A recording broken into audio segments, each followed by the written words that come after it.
All right, now I want to rocket through points with Congressman Ron Paul in the time we've got left with him. The way I read the Supreme Court ruling, it's take 2 steps forward, 2 steps back. The gun grabbers are hailing it as a victory, saying, well, at least we've got a Supreme Court ruling saying we can now restrict the Second Amendment under law. And so basically, if you can jump through 100 hoops, maybe you can have access to a gun and keep it unloaded in your house. Yeah, Chicago, you can't have a total ban, but you can basically have almost a total ban. But others are hailing this as a big victory. Congressman, how do you see it? Well, I'm keeping my fingers crossed. I'm still hoping that it will be, because it's certainly perceived that way. And the people who hate guns and don't believe we should have them, they're hysterical. They're going nuts. So I'm hopeful that, yes, more people will have guns and more people will be able to defend themselves. You know, that things have improved slightly in Washington. I hope they've improved, even if it's not the total package, it will improve slightly in Chicago, and then maybe it will be of great benefit to us, because what they'll probably find out is that the crime rate will go down. It has in every other city, so I haven't written it off saying that, no, this won't improve things. I think more people are going to have guns in Chicago in order to defend themselves. Well, I agree with you to a certain extent, because I don't like having concealed carry, because that turns a right into a privilege in states where it's already legal to carry a gun holstered. But if you pass it in Texas or Florida and the crime rates drop by over 20% in both states, the same numbers in other states, even though it's a restriction to a certain extent, it illustrates that more guns means less crime, and so you win the overall intellectual war. Yeah, that's a powerful message, and I think more and more people are coming around to that.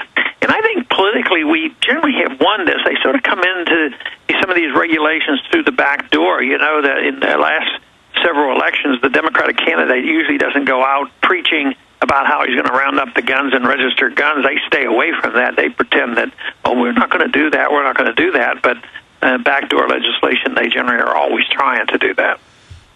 Let's talk about the oil spill.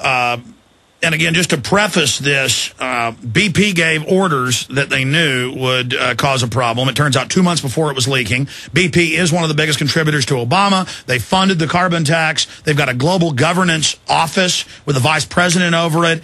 They've always wanted to nationalize oil, so they get an inside deal. I'm very suspicious of how this has been handled. We're 70-plus days in. Obama has blocked a Taiwanese ship that can get 500,000 barrels a day scooped up. They've blocked over 30 other mega ships. Now that the hurricanes are coming in, he's saying he may look at letting them come in. Once that oil gets blown in, they're going to have a major disaster. The Washington Post is talking about forced evacuations. Obama's answer is, give me the carbon tax. Rahm Emanuel said, don't let a good crisis go to waste. I don't see this as Obama versus BP, as the media has phrased it. Really, this is Obama working with BP to try to get his carbon tax.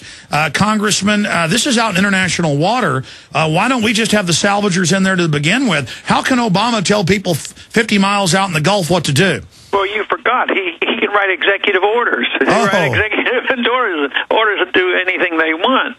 So it is a real mess.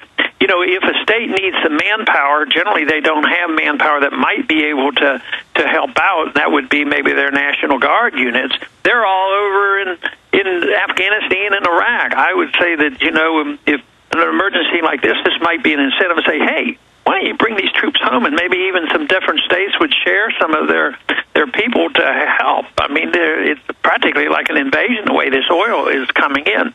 But I think that, yes, I'm very suspicious of what BP and our government is doing in the Obama administration, and that's why I've even challenged the principle of this agreement they have to set up, this fund, this $20 billion fund. Sounds like a lot of money, but it sounds like there could be a lot of mischief, too. And that was done by just executive order. The president declared, we're going to have this up.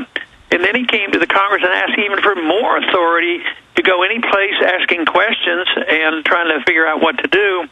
Yeah, I saw a report that they're blocking. I'm sorry to interrupt. I saw a report in the AP yesterday. They're trying to block Republican groups from going and looking at the Gulf. I mean, Obama doesn't have that power.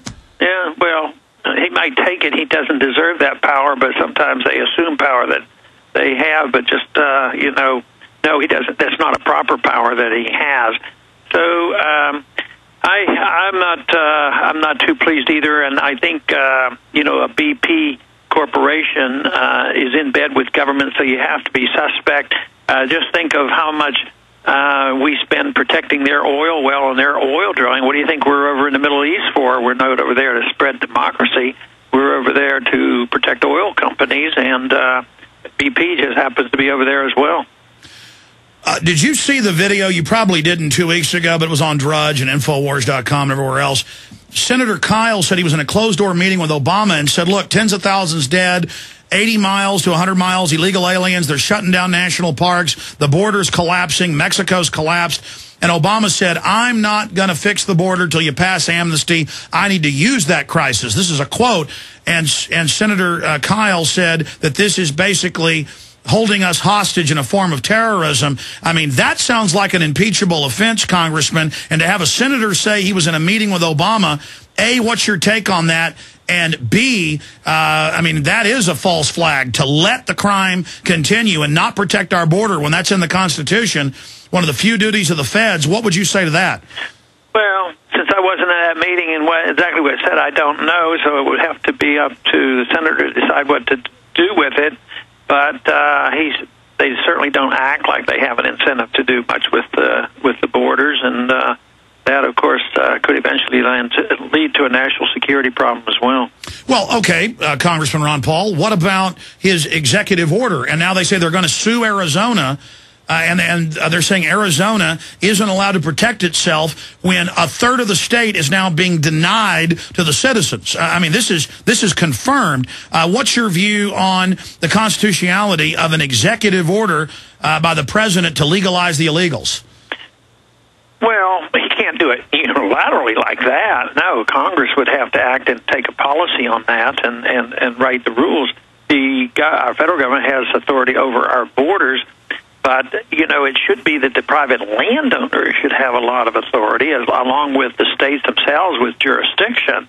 And yet, instead of permitting them to exert their authority over their own land, whether it's their own private or the state, the federal government comes in and says you can't do it. So they're acting perversely to what I think the federal government ought to be doing. Congressman, I know you're a busy man, but have you had a chance to watch Kagan and the hearings, and then expanding on that, all of her open statements about socialism being great and the government can disappear speech, going back to that, are you concerned about Kagan? Oh, I am, but I'm sure if he put 10 new ones up in place of her, I'd be very concerned, too. I haven't watched the hearings, but I've read about her, and she certainly is not going to be a great defender of the Constitution, although she's going to make it sound like she is. So I'm not too encouraged with that appointment, for sure.